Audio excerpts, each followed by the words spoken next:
Yo, what's up mga ka-plastic?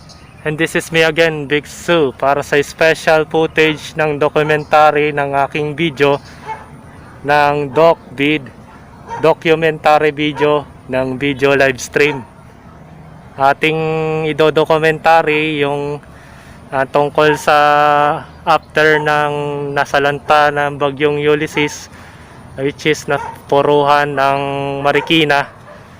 At napakita ko sa part 1 yung Santa Elena na kung saan ay napuruan din. At the same time, hindi ako nakadaan doon sa statwa ni Marikit dahil tambak ng kaputikan doon.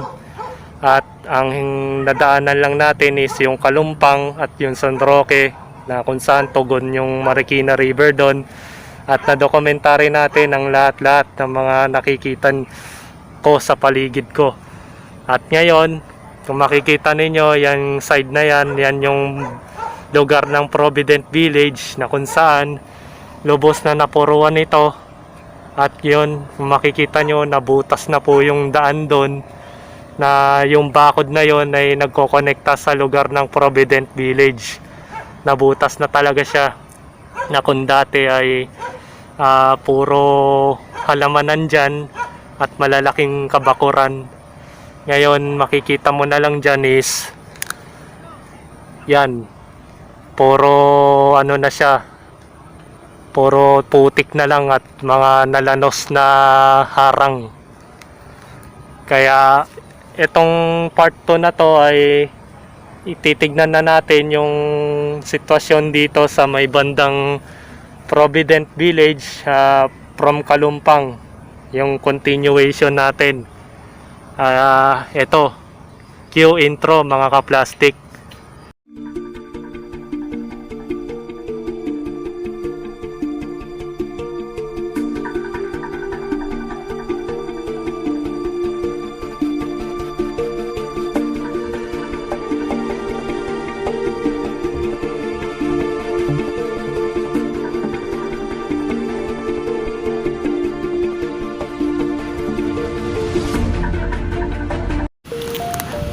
Hugas-hugas muna mga ka-plastic.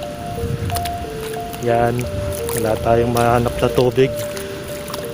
Yan, siguro pwede na to. Pwede na makapasok sa mall nito mga ka-plastic. Tag life na lang, buhay tag life. Yan o, tingnan nyo po yung banda doon, makapal pa rin yung putik doon. Siguradong walang makakadaan nga talaga dito kahit mga nagbibisikleta.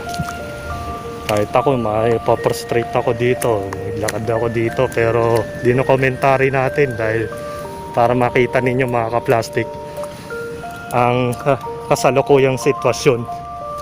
Tingnan nyo po tong tinatapakan ko, makinis to dati. Sa mga dumaan na po dito mga ka-plastic, alam nyo siguro na makinis tong daan na to dati. Pero tingnan nyo na ngayon, para siyang bumalik sa dating anyo niya na parang naging parang bulubundukin. Yan, puro lubak na siya ngayon. Dati tong daanan ng bisikleta, ngayon ganito na itsura, lubak-lubak na. At mabilis lang tumubo yung mga damuhan dahil syempre maputik, at yun ang gusto ng mga halaman, yung nutrisyon ng lupa. Kaya mabilis tumubo mga damuhan kahit 1 linggo na nakakalipas. Ultimo yung concrete barrier na kaya niyang tangayin. Imagine that, kung ang tao hindi kayang buhatin mag-isa yan, pero yung tubig kayang tangayin yan. Kayang tayong tangayin yung concrete barrier na yan. Ang lupit, di ba? Kaya yan, kung makikita nyo yung mga yan, yung lugar na yan, dati po yung pananim. Ngayon, pati nga yung tulay wala naman tulay dati dito sa may bandang Kalumpang Palagay ko yan tulay na yan, galing pa yan dyan sa may Santa Elena, malapit dun sa Marikit na estatwa. Yan, natangay siya dito sa bandang Kalumpang. Kalumpang pala, sorry. Yun. Yung tulay na yun, nakayang tangayin, pati concrete barrier. At yun, lumubak na nga yung lugar. Nakakalungkot isipin na ganito na itsura ngayon ng riverside o yung daanan ng bisikleta. Kaya hindi na ako nagdududa kung bakit walang dumaan na bisikleta rito kanina. Kasi segundo may nakakasalubong ako dito pag dumadaan ako dito eh. Pero ngayon, bibisikleta ka ba kung ganito itsura ng kalsada? Na dating makinis yan at pulidong pagkakagawa ng daanan. Ngayon, di mo akalain na ganito na itsura niya ngayon. Na para siyang parang bumalik sa nakaraan na mga bundok pa noon, mga ganun. Siyempre di mo mapipigilan ng lakas ng kalikasan. Yan ultimo ito, nabutas yan mga kaplastik. Ang lupit, di ba? Nakain ng tubig. Ito siguro yung mga tipak na yan, kaya nabutas yan. Siguro di na kinaya. May mga part din na hindi na sabihin na nating mahina na yung part na yan dahil matagal na panahon na itong bakod na to eh. Hindi na re-restore eh. At parang wala yatang bakal. Kaya yun. Buti pa nga yung baka dun eh. Napakaliit kasi sa camera eh. Pero sa personal nakikita ko siya. Yung baka lang nakaligtas. Ang tindi, di ba? Mukhang hindi na nga yata ako makakadaan sa lugar na to dahil kinat na naman yata ng bagyong Ulysses yung daan na to papuntang Marikina Riverbanks, na dati rin nagawa ni Ondoy na putulin yung daan na yan para hindi ka makadaan dun sa riverbanks. Pero worth it naman to mga plastic para makita nyo ang itsura ng iniwan na bagyong Ulysses. Napakalupit nakaya niyang ganitohin ang itsura ng kapaligiran. Yan, mataas yan, dati medyo mababaw yung level na yan. Ito yung dati sa may kanan. Ngayon yung kaliwa na to tumaas dahil naipon yung mga lupa dito. Ayan, ultimo yung mga nandyan, pumunta na dito lahat yung mga putik nyan. Hindi na kinaya ng kanilang bakod yung bagsik ng tubig. Actually wala naman yatang problema kung mahina yung patak ng tubig ng bagyong Ulysses kagaya ni bagyong Rolly. Hangin lang siya pero yung tubig napakahina. Pero yung kay bagyong Ulysses malakas na yung hangin, malakas pa yung tubig, kaya talagang full force ang pagkakasalanta niya na talagang kahit kaya niyang pantayan yung bagyong Ondoy. Halos 3/4 yata ng lakas ni Ulysses yun sa kabuuan ni Ondoy. Dahil si Ondoy, yung baha niya umabot ng second floor ng bahay namin. Pero ngayon yung bagyong Ulysses hanggang baywang na lang namin. So ibig sabihin, naging careful na ang administrasyong Duterte sa pagpapakawala ng dam at kung anong dapat paraan para maiwasan ng maraming mamatay na tao sa panahong kagaya ni Ondoy. Mukhang hindi na tayo talaga makakadaan kasi kinat yata to. Kinat yata tong daan. Wala na nga. At medyo amoy patay na hayop pa dito. At siguro ang patay na hayop na yon, ito yun. Yung janitor fish. Yan. Ang daming janitor piece dito. Oh. Janitor piece yan. Namatay na lang siguro nung nawala na yung tubig. Saka lang siya hindi na nakaahon dun sa may river, sa Marikina River. Kaya yun, naiwan siya dito. At yun ang dahilan ng pagkamatay ng janitor fish. Kailangan kasi bago mawala itong tubig na to, nakaahon na siya doon. Dahil pag nawala na yung tubig at naging ganito na, wala na siya ng hangin, mamamatay ang janitor fish. Yun. Yo. Yung mga aso nyong alaga sa inyong mga tahanan, sana nung una pa lang alam ninyong nagbabagyo na, sana tinanggal ninyo sa pagkakatali nang sa gayon hindi umabot sa puntong ganito itsura ng alaga ninyo ngayon. Nakakaawa yung itsura niya, oh. Talagang naluto na siya sa ilog, nabulok na siya, oh. At siguradong matindi ang naranasan niya at matindi at nakakakilabot na pagkamatay ang nangyari sa kanya, mga kaplastik. At mukhang wala talagang daan, pero titignan natin. Ito na yung bandang Euratex, yung bandang harapan yan, tsaka SM Marikina. Yan. Yung bandang harapan yan, papunta ng Marcos Highway. Yung side na yan. Pero malayo pa rin.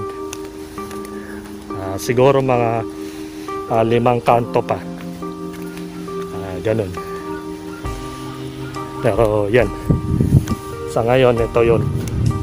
Makikita nyo sa aking screen, sa inyong screen, na medyo devastating na yata na ganito na iwang pinsala sa Marikina. At the same time, yan, nakikita ninyo, yan yung tugon sa Marikina, SM Marikina ay nabutas na rin po. Yan. At yun, sa sobrang lakas ng tubig ay hindi kinaya. Kaya ganyan ang naging nangyari. Nabutas po yung pader. Number 1 talaga ang Marikina na napipinsalaan pagdating sa bagyo, mga plastic, kasi catch basin tong lugar na to.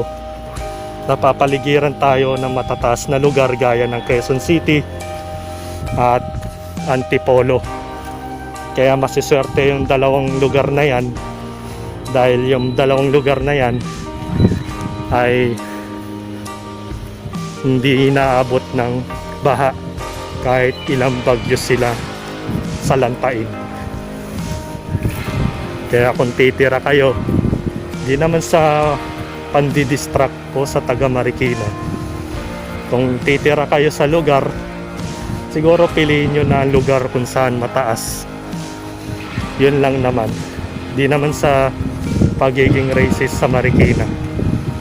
Baga, hindi talaga maiwasan yun, catch basin tong lugar na to. At malabo na sigurong masolusyonan ang ganitong problema pag kada taon na may bagyo, tapos ganito pa nangyayari.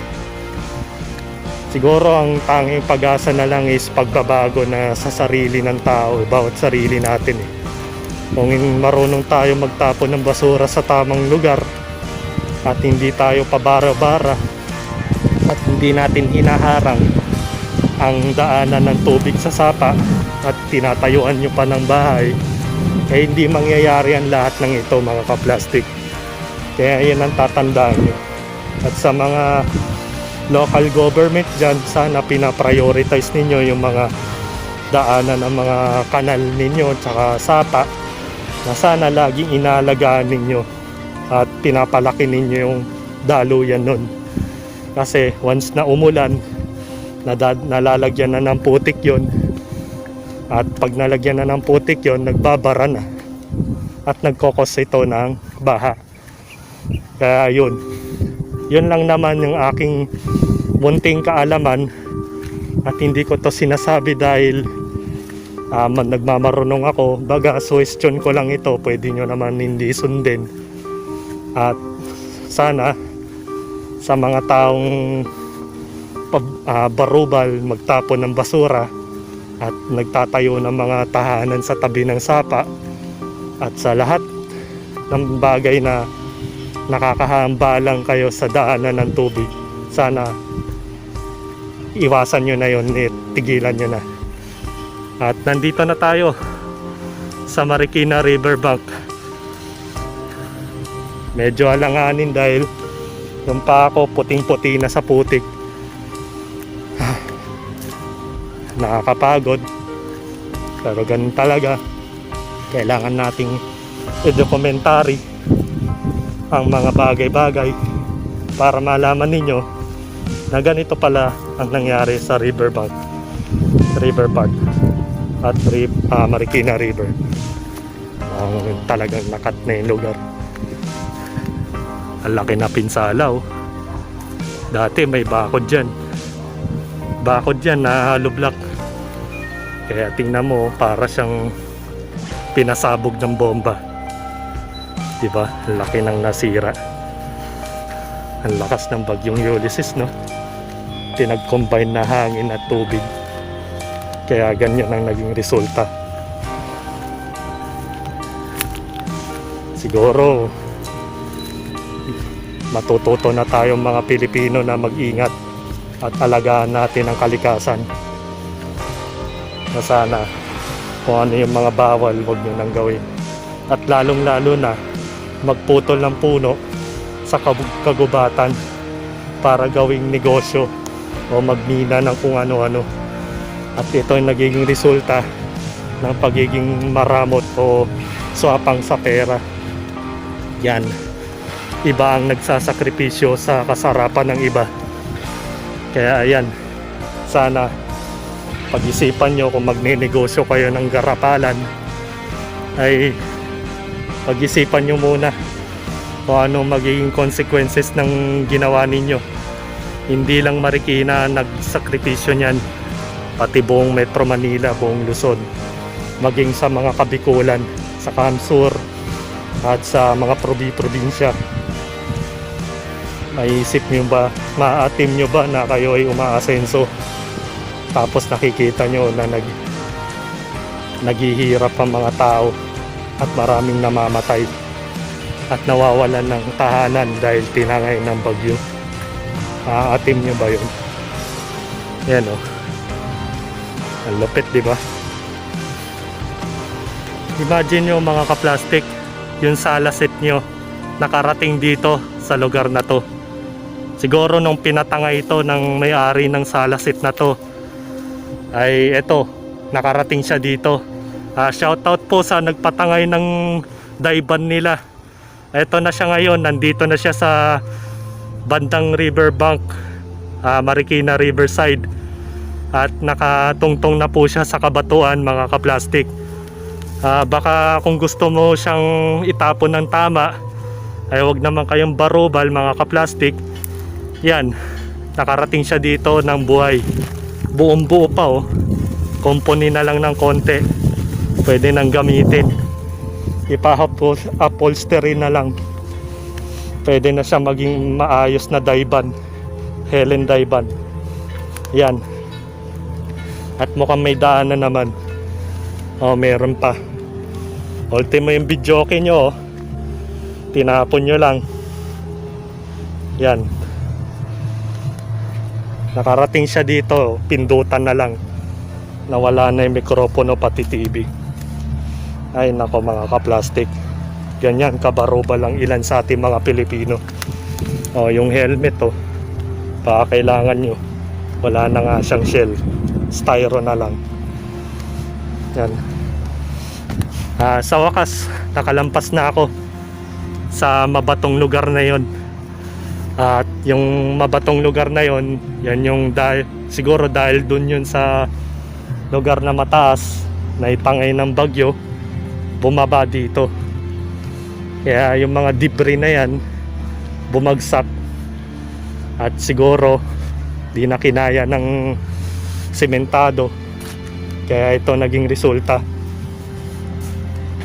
Pasensya na kung medyo malikot ang aking screen pagka-camera focus kasi first time documentary ko to. This is documentary video ng video live stream. Baka hindi na ako makapasok sa Riverbanks Mall kasi tingnan mo naman itsura ng paa ko, kamukha na ni Machete yung katawan niya. Yan, kung mapapansin nyo mga ka-plastic, kalsada to dati na mapatag. Ngayon tingnan nyo na ngayon na itsura, kala mo nagkaroon ng digmaan dito, at ito ang naging resulta.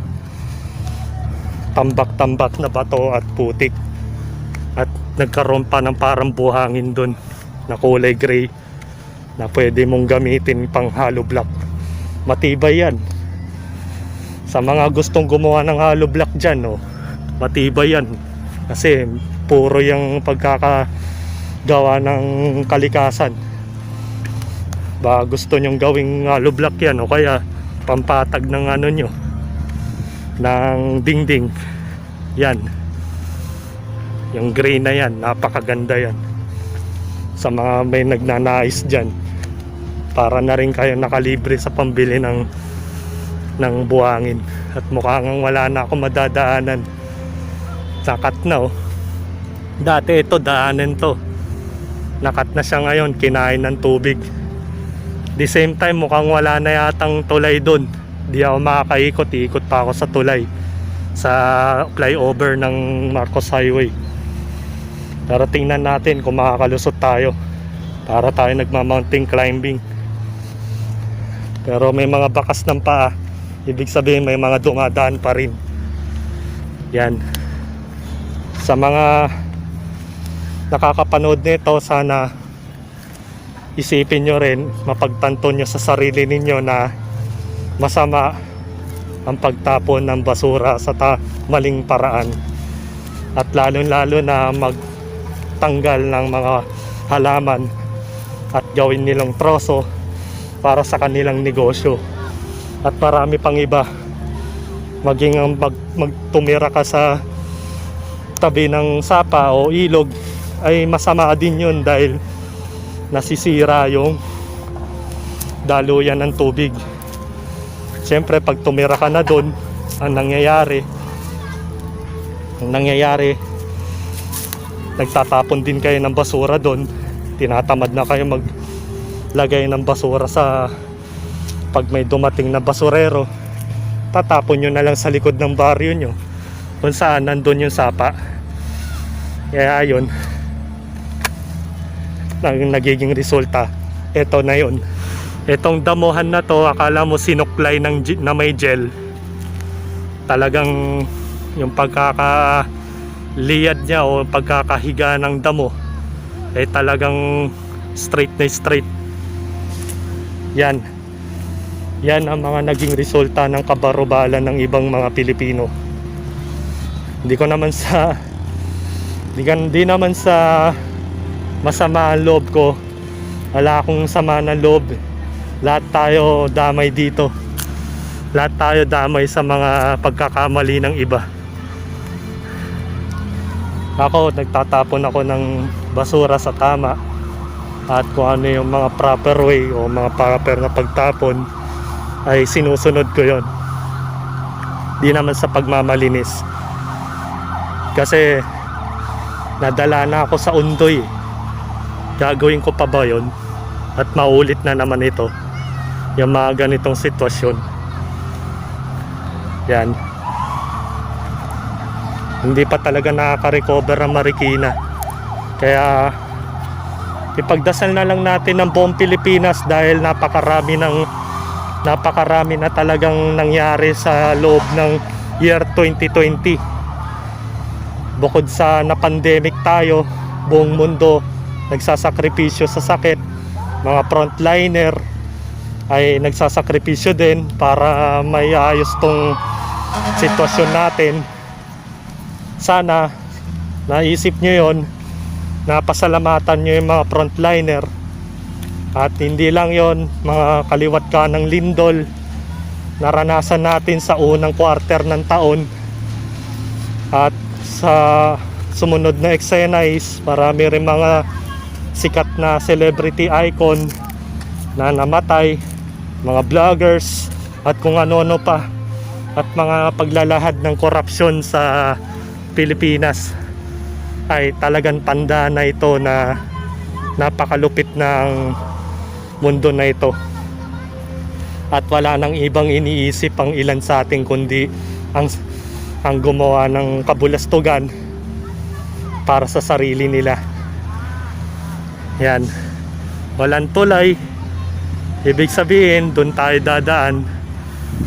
At itong tinatapakan ko, mapatag na kalsada to dati, ngayon parang buhangin na siya ngayon.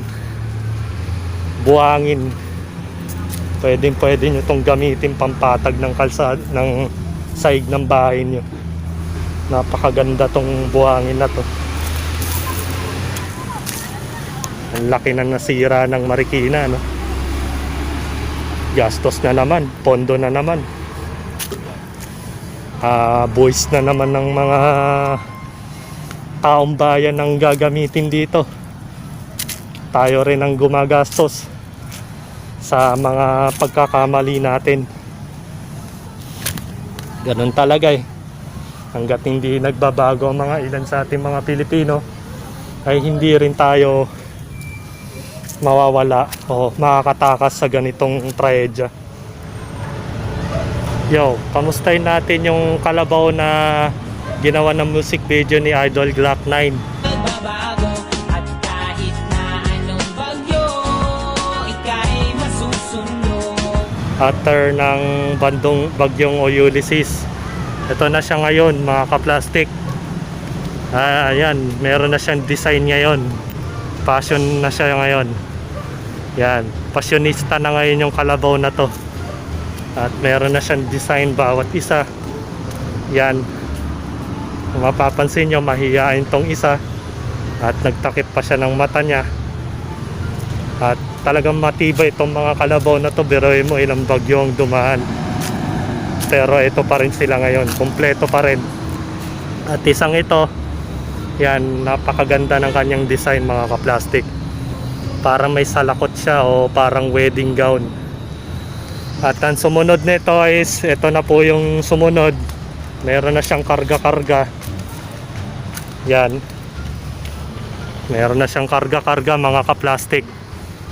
Yan, siguro dati tong scarecrow na nagkatawan siya ng basura. Yan mga kaplastik to, tingnan nyo. O, diba? May karga siya ngayon. Akalain mo yon, bagyong Ulysses, meron ka pang karga-kargang tao dyan. At ito ang sumunod, albino. O, yung albino naman, medyo ipit ako dito eh. Hanap tayo ng pwesto. Yan, albino, meron din siyang parang antena. Yan mga kaplastik, antena. Yan. At ang isang ito mahihain din mga kaplastik. Yan, mahihain. Gusto nila talaga may sapin yung mukha nila.